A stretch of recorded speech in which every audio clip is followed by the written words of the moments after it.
Every Wednesday, Eastern hosts the University Hour at 3 o'clock. For this week, Gordon Titcomb was our guest. When I was your age, I would play, anytime I was doing something else that was required of me, basically I was playing music. If you're really serious about wanting to do this, you have to spend that kind of time playing. Not just practicing, but playing. Titcomb, who grew up in Litchfield County, came to Eastern to talk about creating and composing music to students and also gave aspiring musicians advice on how to become successful and how to get their music out into the public. I got the pleasure to interview him after his lecture. Well, I didn't tour with Paul Simon. I worked with him for a couple of years doing his Broadway show, The Cape Man. That was back in the late 90s. And I've actually worked with a lot of different groups over the years. I just finished 5.5 years playing with Arlo Guthrie.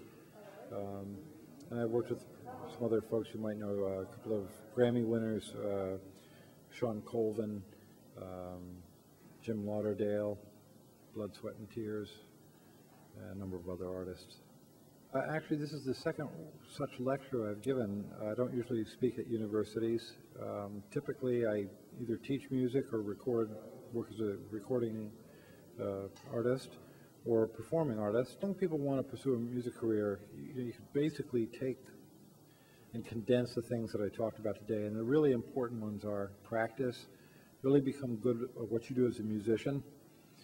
The other thing is become aware of what people want from you, and I mean, when I say that, what I mean is they want you to support their idea.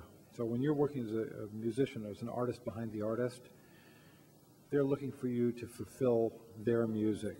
So you're not there to show everybody how fast you can play or how great you can play. You're there to take the artist you're working for's song and make that song sound as good as it can. And what you do to get to that point of proficiency is to practice, is to play with other people, is to really become aware of music in a broader sense maybe than what it is you normally do. Be sure to keep an eye out for other University Hour events that are held here on campus. For News 22, I'm Dan Pegnataro.